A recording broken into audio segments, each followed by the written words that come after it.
This is an Efficiency is Everything article summary on saving time by applying ergonomics to doing laundry.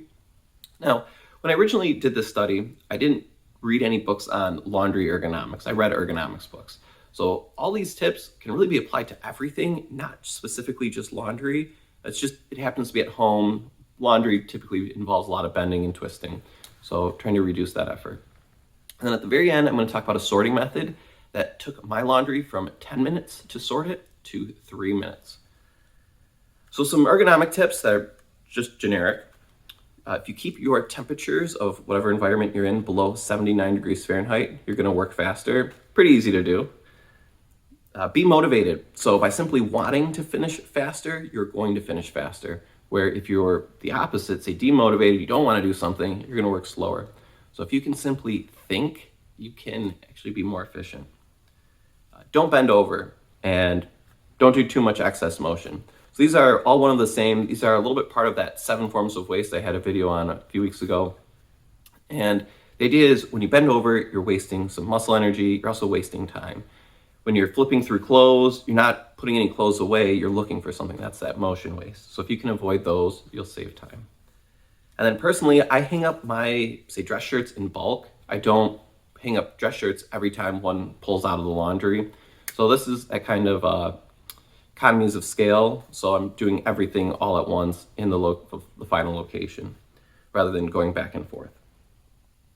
And then similar to that motivation, a 3 to 5 out of 10 stress level is beneficial to you working quickly versus say a 1 or a 10 out of 10 stress level, which is both not enough stress and way too much stress.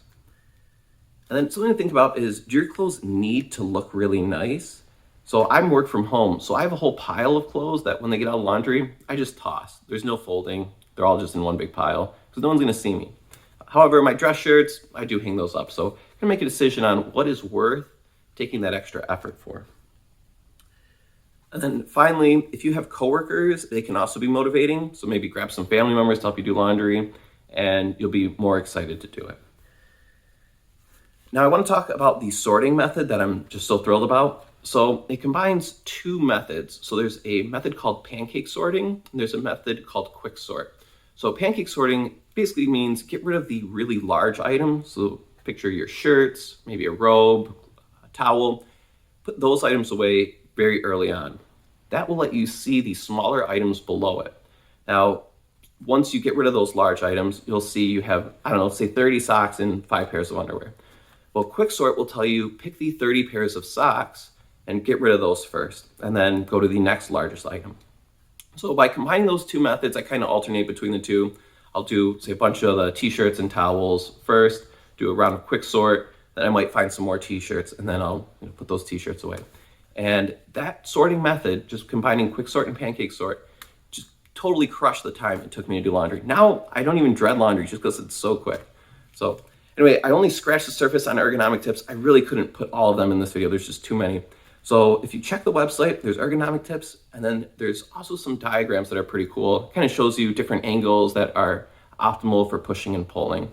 And then also, if you want to learn about a fist grip versus a finger grip and the pros and cons, that's also on the website. So good reasons to check it out. Take care, guys.